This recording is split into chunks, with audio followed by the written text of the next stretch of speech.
अखेर केरळमध्ये मान्सून दाखल। महाराष्ट्रात काही भागात मान्सून पूर्व पावसाची हजेरी। उकड्यापासून मिळणार दिलासा, तर 2 दिवसांमध्ये महाराष्ट्रात दाखल होणार मान्सून, वेधशाळेचा अंदाज।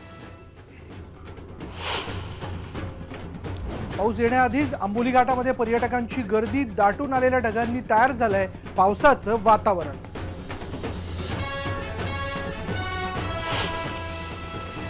पावसाची चाहूल लागल्यामुळे कोकणात शेतकऱ्यांनी सुरू केली भात पेरणी, पण मराठवाड्यात मात्र पावसाची चिन्ह नसल्यामुळे अजून बी बियाण्यांची खरेदी नाही। रत्नागिरी जिल्ह्यातल्या त्रिशूळ साखरी गावात बंधाराच गेला चोरीला। अधिकाऱ्यांचा संगनमत असल्याचा ग्रामस्थांचा आरोप।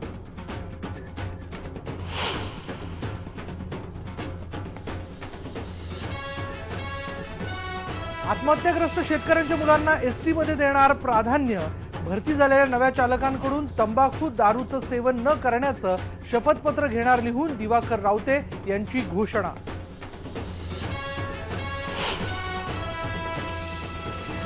आणि वेळोवेळी मध्येच कट होणारे कॉल। मोबाईल कंपन्यांनी सुरू केलेली आहे लूट, त्याविरुद्ध आयबीएन नेटवर्क सुरू करतंय आजपासून मोहीम नो कॉल ड्रॉप्स।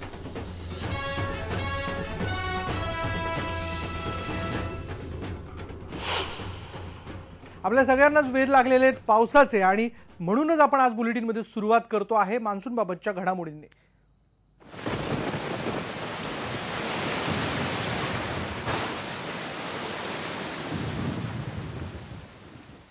अखेर सगळ्यांची प्रतीक्षा संपली असंच म्हणावं लागेल, कारण मान्सून जो आहे तो दाखल झालेला आहे। तसंच केरळपासून पुढे मान्सूनची आगेकूच वेगानं सुरू आहे अशी माहिती सुद्धा वेधशाळेने दिली आहे। केरळमध्ये पावसानं हजेरी लावली आहे, तसंच केरळ सकट तामिळनाडूचाही अर्धा भाग मान्सूननं व्यापलेला आहे। पावसामुळे केरळ आणि तामिळनाडूत हवेत गारवा निर्माण झालाय। पर्यावरण दिनीच पावसाची हजेरी लागलेली आहे, तर महाराष्ट्रात येत्या 2 दिवसात पाऊस दाखल होईल असा अंदाज मुंबई वेधशाळेच्या उपसंचालक जे आहेत ते के.एस. होसाळीकर यांनी व्यक्त केली आहे।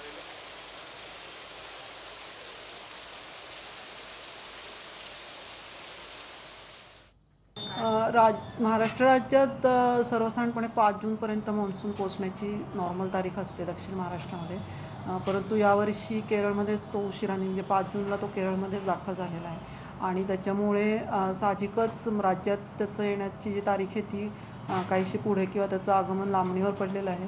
आजची जर परिस्थिती पाहिली तर काल जो लक्षद्वीप भागावरती कमी दाबाचा पट्टा निर्माण झालेला होता तो अद्याप कायम आहे, आणि त्याच्या प्रभावामुळे पुढच्या 48 तासात तिथे कमी दाबाचं क्षेत्र तयार होण्याची पण शक्यता आहे। तर ते क्षेत्र निर्माण झालं तर, आणि त्याची पुढची तीव्रता कशी वाढते आणि त्याची पुढची मूव्हमेंट कशी आहे, तर त्याच्याबद्दल आत्ता खूप मोठ्या प्रमाणात अनिश्चितता आहे, आणि पुढच्या 48 तासात याबाबतचं चित्र नेमकं स्पष्ट होईल।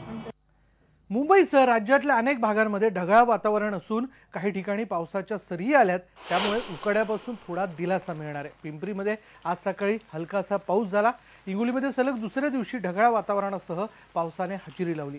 आज सकाळी ही पाऊस झालेला आहे। आज सकाळपासूनच पाऊस पडत असल्याने वातावरणात थंडावा निर्माण झाला आहे। नगर जिल्ह्यात अनेक ठिकाणी पहाटेपासून हलकासा पाऊस पडलेला आहे। काही ठिकाणी ढगाळ वातावरण होतं। नगर जिल्ह्यातल्या सर्वच तालुक्यांमध्ये विजेच्या कडकडाटासह पावसाच्या सरी पडल्या।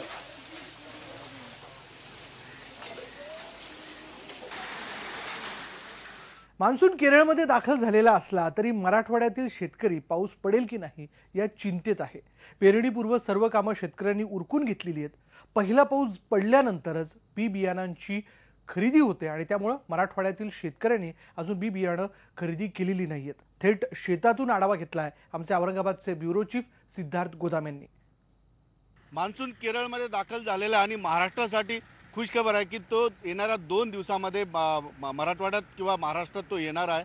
त्यापूर्वी शेतकऱ्यांनी शेती नांगरणी वगैरे करून ठेवलेली, अशाच नांगरलेल्या शेतीमध्ये मी आहे। आपण बघू शकतो पेरणीसाठी अगदी तयार शेती आहे। या ठिकाणी नांगरटी वगैरे सगळं झालेलं आहे, आणि मराठवाड्यातील शेतकऱ्यांना प्रतीक्षा आहे आता पावसाची, कारण एक पाऊस झाल्यानंतर बी बियाणाची खरेदी होईल। आणि बघू शकतो आपण वातावरण अगदी पावसासाठी अनुकूल आहे। मराठवाड्यामध्ये आज सकाळपासूनच ढगाळ वातावरण आहे। काही ठिकाणी हलका पाऊस पडलेला आहे। हिंगोली असेल, औरंगाबाद असेल, या ठिकाणी पाऊस पडलेला आहे। आणि एकंदरीतच शेतकऱ्यांची काय तयारी झालेली आहे, पावसाचा काय अंदाज आहे, याबद्दल विचारूया। मला एक सांगा, शेतातल्या सगळ्या तयार झालेल्या आहेत का? शेतातल्या पूर्ण तयार झालेल्या आहे. सध्या नांगरण झालेली आहे, वखरणं झालेलं आहे, फनाट बी झालेलं आहे. पूर्ण शेती कंप्लीट आहे. पण सध्या बिया भरण्याच्या याला अडचणीचा विषय, जनावरांच्या चाराच्या अडचणीचा विषय, जनावरांचं पाणी प्यायच्या अडचणीचा विषय. आणि काय वाटतं आता वातावरण तर समजा आभाळ वगैरे आलेलं आहे, पाऊस असं वाटतं बा पाऊस आज येईल. रात्री थोडाफार आला होता. आज असं वाटतं का आज जर पाऊस आला तर उद्या बियाला काही नाही. म्हणजे एक पाऊस झाला की पेरणीला सुरुवात होईल. बी बियाणं भरलेलं आहे. नाही, बियाणं कसं यावर्षी पाऊस गेल्या वर्षी पण पाऊस कमी होता आणि यावर्षी मोसंबीची बाग आहे आपल्याकडे. त्यातल्या काही जळालेल्या आहे अर्ध्या अधिक आणि बाकीचं खर्चायला म्हणजे त्याला पाणी टाकायला पैसे नव्हते. त्यामुळे बियाणं सध्या तरी हे केलेलं आहे, मशागत वगैरे सगळं करून ठेवलेलं आहे. सरकार टीव्हीवर बघतोय आम्ही काही घोषणा करतात, काही मदत येणार, पण अजूनपर्यंत तरी काही मदतीचे काही हे नाही आहे. त्यामुळे एक महत्वाची गोष्ट या ठिकाणी पाऊस नसल्यामुळं बऱ्याच शेतीतली कामं राहिलेली आहेत आणि कामं शेतीतली राहिल्यामुळं शेतमजूर जे आहेत त्यांना काम नाही. बाबा मला एक सांगा, काम किती भेटलं तुम्हाला या हंगामात? जे या गावात कामच नाही मिळालं आम्हाला. ते पावसामुळं पाऊस नव्हता म्हणून आम्हाला काम नाही मिळालं. बरोबर आम्ही शेती उपाशी मारायची वेळ आली आम्हाला. हा, मग आता काय काय तयार झालं शेतात? आता शेतात काय तयारी करून ठेवली आहे सारी. हां, आता मशागत गिर करून ठेवली आहे सारी. हां, पण पावसाची वाट पाहतोय. हां. तिथे पाऊस आता आज उद्या यायचं अशी काही शक्यता वाटते आम्हाला शेतकऱ्याला. तर त्यासाठी आमची इच्छा आहे.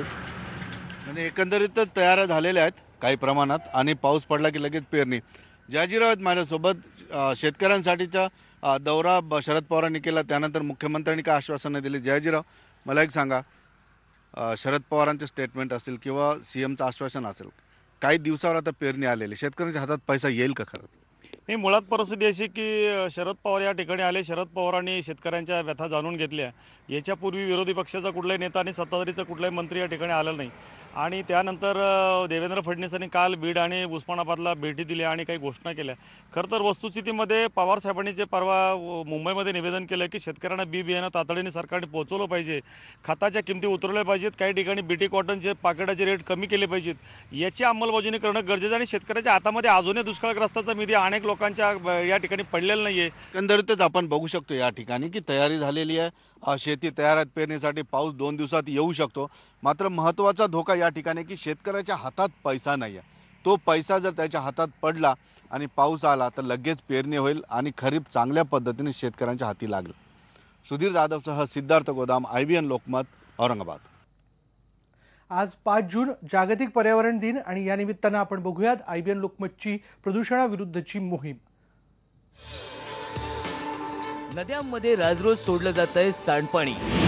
विषारी रसायनांनी नद्यांवर घातलाय घाला. हे प्रदूषण रोखणार कोण? प्रदूषण नियंत्रण मंडळ कधी करणार यावर कारवाई? याला महाराष्ट्र प्रदूषण नियंत्रण मंडळ म्हणायचं की महाराष्ट्र प्रदूषण निमंत्रण मंडळ? जागतिक पर्यावरण दिनानिमित्त आम्ही राज्यभरात केला या प्रदूषणाच्या विरोधातला जागर. कुठे बसलाय प्रदूषणाचा विळखा? पहा प्रदूषणाचं हे भीषण वास्तव फक्त IBN लोकमतवर. या मोहिमेअंतर्गतच आपण रायगडमधली ही बातमी जाणून घेऊयात. रायगडमधल्या वाढत्या औद्योगिकीकरणाचा फटका जो आहे तो रायगडमधल्याच मच्छीमारांना बसतोय. इथल्या खाड्या मोठ्या प्रमाणात प्रदूषित झालेल्या आहेत. औद्योगिक वसाहतींमधल्या कारखान्यांचं जे पाणी आहे ते दूषित सांडपाणी खाड्यांमध्ये सोडलं जात आहे आणि त्यामुळे मासळीचं उत्पादन घटत चाललंय. याबद्दल मच्छीमारांनी जिल्हा प्रशासनाकडे वारंवार तक्रारी केलेल्या आहेत. पण हे प्रदूषण रोखण्यासाठी जिल्हा प्रशासन किंवा महाराष्ट्र प्रदूषण नियंत्रण मंडळ कोणतीच कारवाई करत नाहीये. रोहा औद्योगिक वसाहतीमधल्या या सांडपाण्याची विल्हेवाट लावण्यासाठी सांडपाणी वाहिनीचं कामही सुरू करण्यात आलेलं होतं, पण हे काम पूर्ण झालेलंच नाहीये. रोहा MIDCच्या प्रदूषणाचा भार आम्ही का सहन करायचा, हा इथल्या मच्छीमार आणि रहिवाशांचा प्रश्न आहे. गेले 4-6 महिने झाले. त्याच्या अगोदर मी कलेक्टर साहेबांना अर्ज दिला होता आमच्या सोसायटी मार्फत की हे आपले साळाव कंपनी, परत रोहा दाटाव कंपनी हे दूषित पाणी सोडतात. त्याच्यामुळे गेले 4-6 महिने आम्हाला मच्छी बिलकुल मिळत नाही आणि नेमकी अंडी टाकतात त्याच वेळेला नेमकी ते लोक पाणी सोडतात. त्याच्यामुळे इथे मच्छी थांबत नाही. येणारी जी मच्छी आहे ती अंडी टाकण्यासाठी खाडीमध्ये येतात, पण काय आलंय ह्या पाण्यामुळे ते आतमध्ये घुसत नाही, ते तिथूनच फिरून बाहेर जातात. मग आम्ही इकडे जाळे लावणारे लोक जे आहोत ते मच्छी खाडीत आल्यानंतर जाळ्यामध्ये आम्हाला मच्छी येणार कुठून? आणि जाळ्यामध्ये मच्छी जर नाही आली तर आमचा पोटापाण्याचा प्रश्न सुटणार कुठून? पहिल्या टायमाला आम्ही निवटे होते ना, निवटे मिळत होते, चिंबोरे मिळत होते, अशी बरेच तऱ्हेची ती मच्छी मिळत होती तिथे आता अजिबात नाहीशीच झाली. या पाण्यामुळे ह्या अजिबात नाहीशीच झालीत. ती काय मिळत नाही आम्हाला. पाण्यामुळे म्हणजे हे पाणी दूषित सोडल्यामुळे ती निवटे बिवटे सगळी जात राहिलीच नाही आता. रायगड जिल्ह्यातील काळ नदी असेल, कुंडलिका असेल, पाताळगंगा असेल, या सगळ्या नद्या प्रदूषित झालेल्या आहेत. याचा आवाज आम्ही विधानसभेच्या अधिवेशनामध्ये उठवला. पण राज्य सरकार ज्या पद्धतीने बघायला पाहिजे कोकणाकडे त्या पद्धतीने बघत नाहीत. निसर्गाने कोकणाला ज्या गोष्टी दिलेल्या आहेत, नद्या दिल्या होत्या, पण ह्या राज्यकर्त्यांनी त्या नद्या प्रदूषित केल्यात. त्याच्यामुळे शेतकऱ्यांचं तर नुकसान झालेलं आहे. पिण्याचं पाण्याचे जे उद्भव आहेत ते पण खराब झालेत. मी आता उभा आहे अलिबाग तालुक्यातील आग्राव जेटीवर. या आग्राव जेटीवर जे लागलेले जे होड्या आहेत ते आता कमी झालेले आहेत. कारण का हे रोह्यातलं जे MIDCचं पाणी आहे या खाडीमध्ये सोडलं जातं आणि पूर्ण हे पाणी जे आहे ते काळं आणि पिवळं होतं. आणि वारंवार या तक्रार करूनही कुठलेही अधिकारी इकडे फिरकला नाहीये. पूर्ण रायगड जिल्ह्यात महाड MIDC असू दे, रसायनी MIDC असू दे किंवा रोहा असू दे, पूर्ण या खाडी आणि नद्या दूषित केलेल्या आहेत. आणि वारंवार तक्रार करूनही कोणीही याच्याकडे लक्ष देत नाहीत. पण या मच्छीमारांचं असं म्हणणं आहे की हे जे भाजपचं सरकार आहे हे आता लक्ष देईल का आणि या मच्छीमारांना काय मोबदला मिळेल का, असा प्रश्न पडलेला आहे. रोहा MIDC मधल्या प्रदूषित पाण्यामुळे खाडीमधलं पाणी प्रदूषित होतंय. इथे आपण बघितलं. दुसरीकडे यवतमाळ जवळच्या वणी शहरामध्ये कोळसा खाणीमुळे हवेचं प्रदूषण होतंय. याचा इथल्या रहिवाशांच्या आरोग्यावरती मोठा परिणाम होतोय. वणी शहर म्हणजे यवतमाळ जिल्ह्याचं दुसरं टोक. या शहराची लोकसंख्या 1 लाखाच्या घरात आहे. देशभरामध्ये ब्लॅक डायमंड सिटी म्हणून ओळखल्या जाणाऱ्या या शहराच्या आसपास 16 कोळशाच्या खाणी आहेत. या खाणी वेस्टर्न कोल फील्डच्या अंतर्गत येतात. या खाणींमुळे वणीच्या परिसरातली हवा पूर्णपणे दूषित झालेली आहे. वणी शहराला पाणी पुरवठा करणाऱ्या निगुर्डा नदीलाही घाणीनं ग्रासलेलं आहे. पण याकडे कुणीही लक्ष द्यायला तयार नाहीये. कोळसा खाणींच्या भरोश्यावर राज्य सरकारला दरवर्षी कोट्यवधी रुपयांचा महसूल मिळत असतो, पण या महसुलाचा उपयोग प्रदूषण कमी करण्यासाठी केला जात नाहीये. या घडामोडीनंतर इथे वेळ झाली एका ब्रेकची. ब्रेकनंतर आपण इतरही बातम्या बघणार आहोत. पहा फक्त IBN.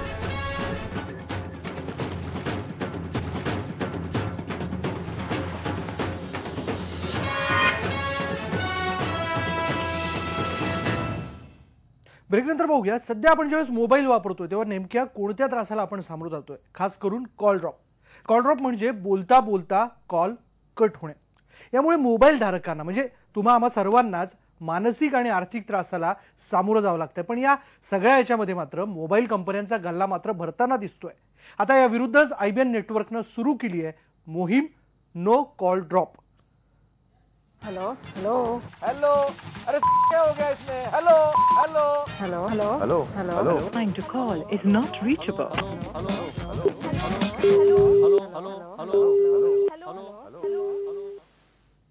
या समस्या कुठे कुठे आहेत बघूयात आपण. सुरुवात रायगडपासून करूयात. रायगडमधल्या मोबाईल ग्राहकांना मोठ्या प्रमाणात कॉल ड्रॉपच्या समस्येला सामोरं जावं लागतंय. याविषयी आम्ही त्यांच्याशी बातचीत केली आहे. कित्येकदा बोलता बोलता मोबाईल कट होतात. त्याच्यामुळे गैरसमजाचे जे प्रकार आहेत ते वाढत चालले. होतं काय, अतिशय महत्त्वाचं आपण काहीतरी बोलत असतो आणि अचानक फोन कट झाला, कॉल ड्रॉप होतो. त्याच्यामुळे समोरच्याचा असा गैरसमज होतो की ह्याने मुद्दाम जाणीवपूर्वक हा फोन कट केला. त्याच्यामुळे मानसिक त्रास तर होतोच, पण कित्येकदा आर्थिक त्रासाला सामोरे जावं लागतं. उत्कंठेने आपण बोलत असतो आणि अचानक फोन कट होतो आपला, बरोबर आहे. आणि मग पुन्हा आपण ट्राय करतो कारण ती गोष्ट आपल्याला पूर्ण करायची असते त्या माणसाशी. तर मग अशा वेळेला तो फोन लागत नाहीत. मग आपण 2 वेळा लावतोय, 3 वेळा लावतोय, फोन लागत नाहीत. आणि मग थोड्या वेळाने कळतं की आपले पैसे कट झालेत. आणि जर आपण मग कंपनीला फोन करतोय तर आणि त्यांना सांगतोय की माझा बॅलन्स अचानक उडालाय, हां, तर मग ती म्हणजे रिस्पॉन्स मिळत नाही त्यांच्याकडनं की माझे पैसे कुठे गेलेत हेही मला कळत नाहीत. कंपनीवाल्यांनी एकतर व्यवस्थित सर्व्हिस द्यायला पाहिजे, म्हणजे काय टॉवर वगैरे असतील ते त्यांचे व्यवस्थित ठेवायला पाहिजेत त्यांनी. आणि रेंज वाढेल म्हणून काहीतरी जे पण असेल त्यांच्याकडे ते फॅसिलिटी ते करून द्यायला पाहिजे आपल्याला. मधनच रेंज नाहीच गेली पाहिजे ना. 10 वर्षापासून मोबाईल वापरतोय, पण मला रेग्युलर एक प्रॉब्लेम येतोय की क्लायंटशी बोलता बोलता मध्येच फोन कट होतो. आणि मग कित्येकदा पुन्हा त्याच्याशी कनेक्ट व्हायला आम्हाला खूप त्रास होतो. तर ही जी कुठली ज्या कंपन्या आहेत, आयडिया असतील, वोडाफोन असतील, कुठलेही असतील, त्याच्यामुळे हा जो मेन प्रॉब्लेम आहे तो या कंपनीनी लवकरात लवकर सॉल्व्ह करायला पाहिजे. वोडाफोन आणि आयडियाचा मोबाईल वापरतो. बऱ्याचदा मुंबईला जाताना आपण कारले खिंडी म्हणजे समजा एखादा आपल्याला फोन आला, महत्त्वाचा फोन असेल आणि आपण बोलत असतो तर कारले खिंडी पास करता बोलता बोलता अचानक फोन कट होतो आणि बरंच मग 10-15 मिनिटं आपल्याला रेंजच मिळत नाही. आणि मग समजा अतिशय महत्त्वाचा कुठं कॉल असेल, घरून असेल किंवा आपल्या ऑफिसचं काही काम असेल, तर अशा वेळी आपली 15 मिनिटं जी मानसिक अवस्था होते ती फार विचित्र असते. हे तर अगदी व्हायलाच नको आहे, कारण कॉल चालू असताना रेंज जाणे, रेंज येणे हे प्रकार आम्हाला असं वाटायचं सुरुवातीला की असेल टॉवरचा प्रॉब्लेम असेल किंवा अजून कुठले टेक्निकल प्रॉब्लेम असतील. पण आता अशात पेपरमध्ये बातम्या वाचून किंवा चॅनलमध्ये बातम्या ऐकून असं समजलं की ही एक स्ट्रॅटेजिक हे आहे, सेटअप आहे. नव्याने पुन्हा त्याच्यामध्ये जो बॅलन्स आहे तो कट होत जातो आणि योग्य पद्धतीने जे कामं व्हायला हवीत किंवा जे समजून सांगायचं असतं. जून जुलै आमचा हा पीक आवर पॉईंट असतो की ज्याच्यामध्ये आमचे ॲडमिशन्स वगैरे सगळ्या चालू असतात आणि अशावेळी आम्हाला समोरच्या व्यक्तीला समजून सांगायचं असतं, त्यांचे प्रॉब्लेम सॉल्व्ह करायचे असतात. तर नेमकं त्यावेळेस फोन कट होतो, रेंज मिळत नाही आहे त्या पाहिजे त्या प्रमाणामध्ये. तर हे कुठेतरी थांबलं. तर हे कुठे थांबायला हवं असं प्रत्येकाचंच म्हणणं आहे. तेव्हा सगळ्याच मोबाईल कंपन्यांना सांगणं आहे, म्हणजे ज्या ज्या सर्व्हिस प्रोव्हाइड करतात की प्लीज नो कॉल ड्रॉप. कारण आता ग्राहकांनी, म्हणजे मी देखील एक ग्राहक आहे, आम्ही सगळ्यांनीच या विरोधात आता बोलायला सुरुवात केली आहे. तुम्ही देखील या सगळ्या मोहिमेमध्ये सहभागी होऊ शकता. त्याकरता तुम्ही #NoCallDrops ट्विटर आणि फेसबुकवर आम्हाला फॉलो करू शकता. यानंतर इथे वेळ झाली का ब्रेकची. पहा फक्त IBN लोकमत.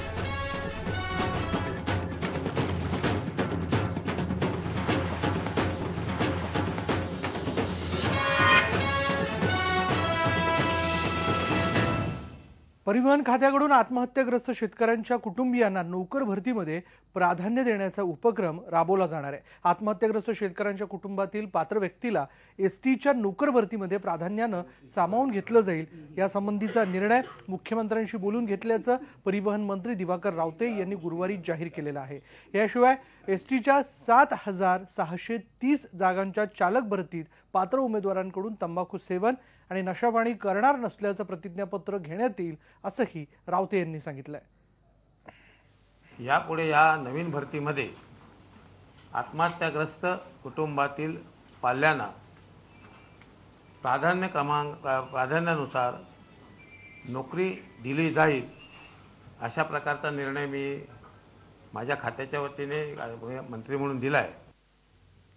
यानंतर गावाकडच्या बातम्यांमध्ये इथेच थांबणार आहोत. पहा फक्त IBN लोकमत.